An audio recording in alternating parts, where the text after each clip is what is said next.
Hi everybody, welcome back. In this lecture, we'll talk about transactions costs and the Coase theorem and Posner's corollary in the context of a real case, a case that was decided by the Supreme Court of the United States in the year 1914. The litigants in this case were a fiber company, the Leroy Fiber Company, and a railroad, the Chicago, Minneapolis, and St. Paul Railway, and the nature of the dispute was this. Leroy was a flax company. That is to say, they grew flax or they purchased flax that had been grown by local farmers, and they collected the flax and sold the flax at wholesale. Leroy had a yard, a large yard, which was adjacent to a railroad track that was owned by the railway, the Chicago, Minneapolis, and St. Paul Railway. Leroy used the yard to stack its flax. And as the pictures that I'm showing here suggest, this flax was stacked in huge rolls and stacked with the rolls one on top of the other. So we can imagine that the Leroy Fiber Company's lot was filled with stacks and stacks of flammable flax over the entire yard. But next to the yard, as I've said, was a railroad track, and on the railroad track there went trains operated by the Chicago, Minneapolis, and St. Paul Railway. This was in the year 1910 or 1912, when trains were not yet diesel but looked like the steam locomotive in the picture. And as you can see on the picture, this steam locomotive is spewing black smoke out from its smokestack, and this is the source of the problem between Leroy and the railway. Here's a picture of Leroy's lot, as it were, and those circles are meant to represent the stacks of flax that Leroy has stored on its lot. We'll assume that Leroy is using its lot in what is for Leroy the profit-maximizing way. That is, absent the train, the owner of the property has decided that his quiver of property rights on the lot is maximized in value if he uses the lot to store flax as I've drawn it on the picture.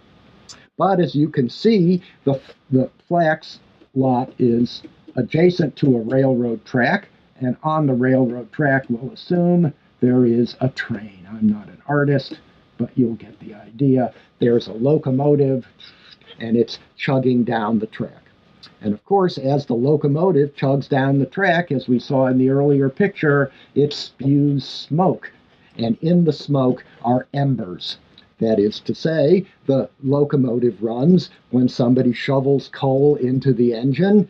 The coal burns, the burning produces steam, the steam turns the wheels, and then the spent fuel is pushed out of the smokestack. And as the smoke leaves the smokestack, burning embers of coal leave the smokestack as well.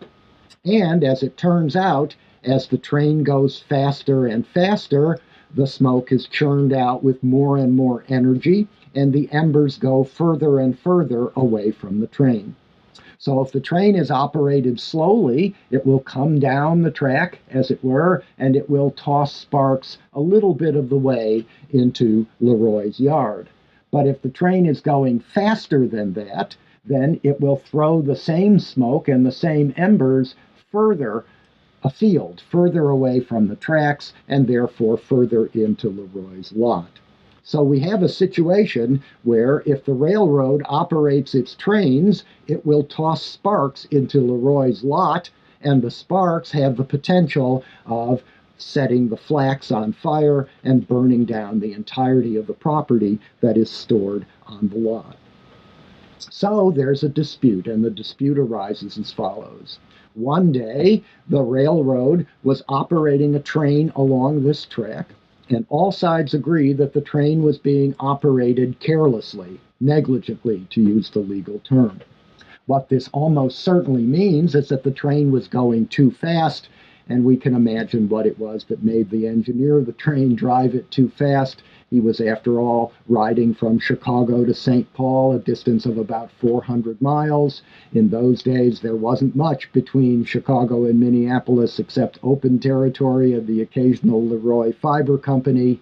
And perhaps the engineer had a bit too much to drink, and he ran the train a bit too fast. And when he did, and passed the Leroy lot, sparks flew a considerable distance from the train.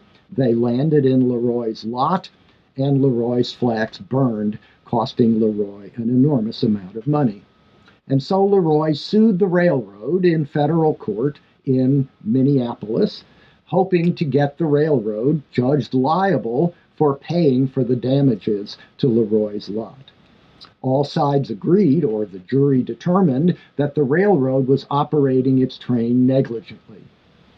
The lower court found for the railroad on the theory that Leroy bore some responsibility for the burning of the flax because it had placed its stacks of flax, as you can see, close to the railroad tracks, and it therefore created a hazard with the sparks.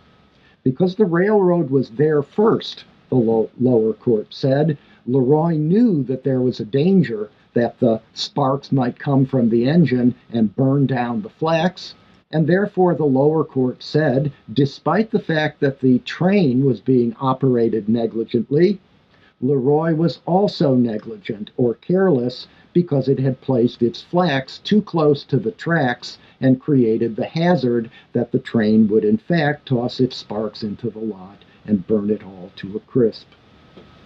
The Supreme Court of the United States reversed the lower court's decision and decided for Leroy.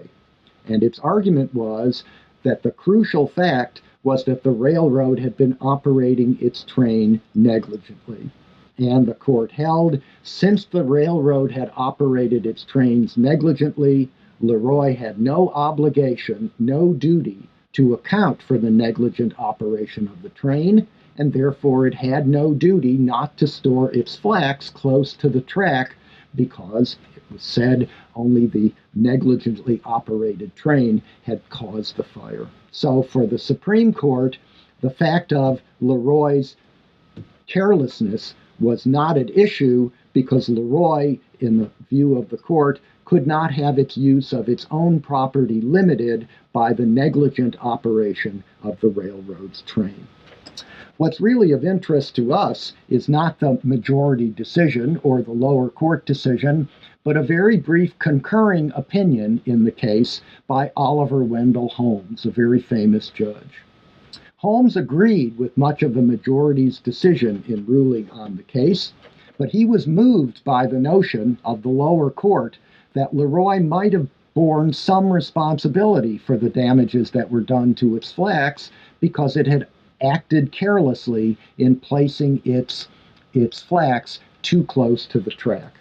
And so for Holmes, there was a question for a jury to decide, which had not happened in the original trial, and so Holmes would have returned the case back to a trial court in order to have a jury determine a crucial fact which Holmes did not know, and indeed nobody knew because no one had been asked to determine this fact. Here I've drawn a picture of the lot, and now I've drawn a line separating those two rows of flags. Okay? Let's call the area closer to the railroad track the near area, and call the area that is further away from the railroad track, the area of Leroy's yard, the far area. Holmes asked a jury to determine the location of the line that separated the near and the far areas of Leroy's lot. And the significance of the line was as follows. The near line was placed at the farthest point away from the track that sparks would fly from a carefully operated train. That is, if the train were being operated lawfully, if it were going at the appropriate speed and were not being driven too fast or being driven carelessly by the engineer, then that carefully operated train, in the nature of things, would throw sparks no further than the near area.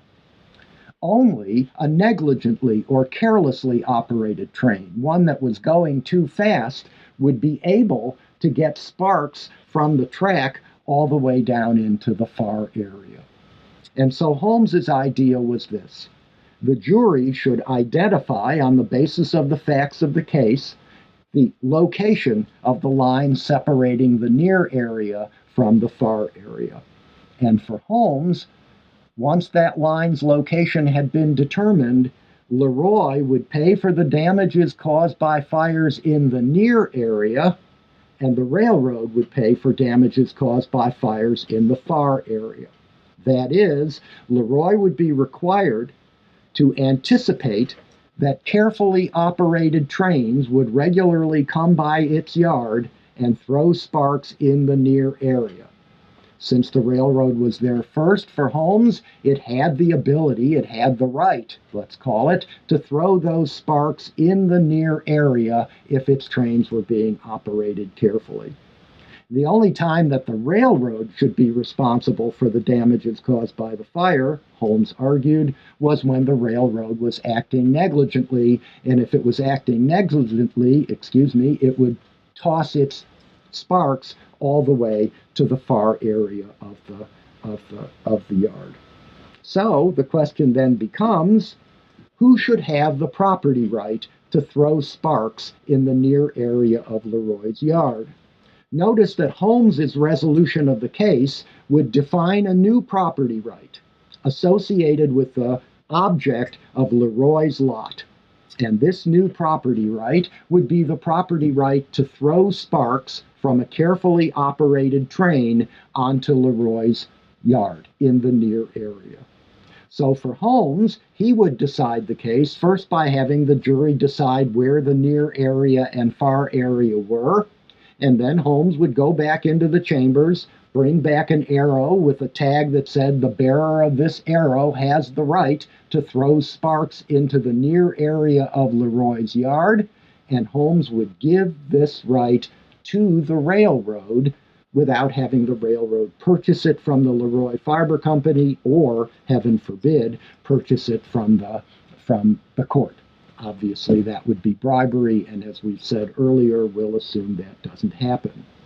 Leroy, of course, believes, perhaps as Jefferson did, Leroy believes that this is their yard and that the railroad should not have any right to throw sparks in any part of Leroy's yard without Leroy's permission. So here, in this case, at least under Holmes's theory of the case, the issue in dispute is who will have the property right, who will be granted by the court the property right to throw sparks from a carefully operated train onto the near area of Leroy's lot. Suppose that the right is worth $5,000 to the railroad, which makes it the higher valuing owner, and only $1,000 to Leroy. What might this mean?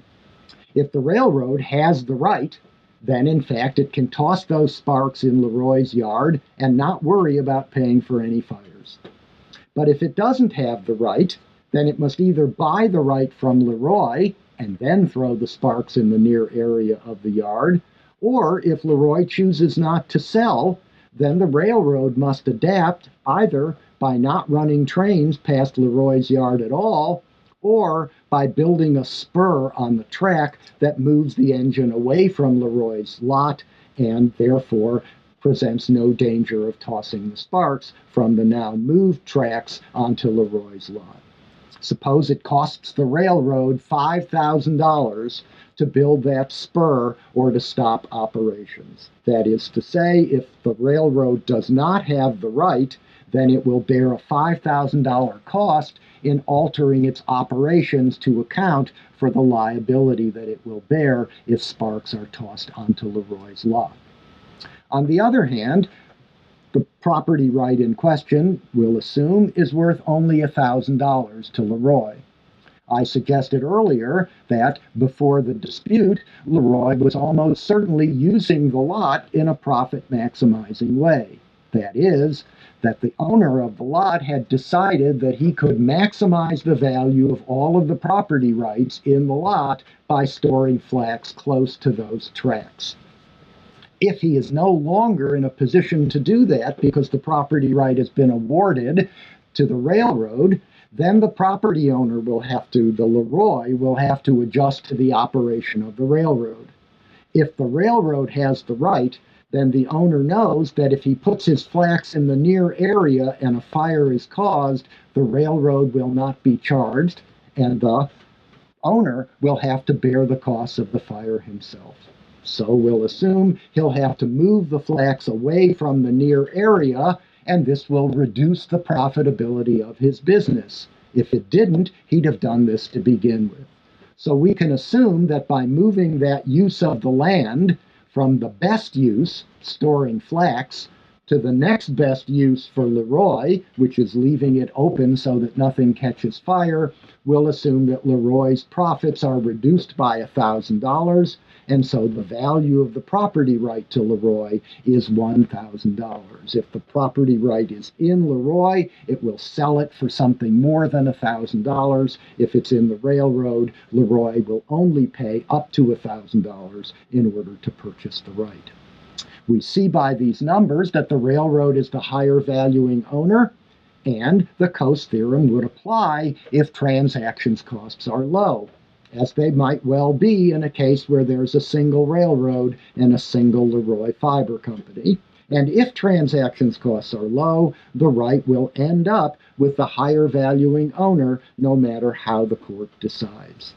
And if so, as we've seen, then the court's decision has a purely distributional effect.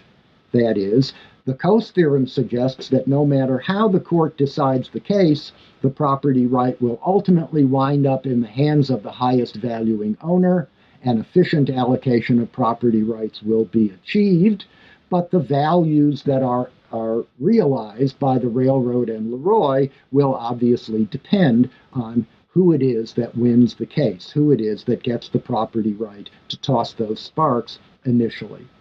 If the Coase theorem applies because bargaining costs are low, then the effect of the decision is purely distributional. The court decides who is more deserving of the windfall that is represented by the arrow and gives the arrow to that individual.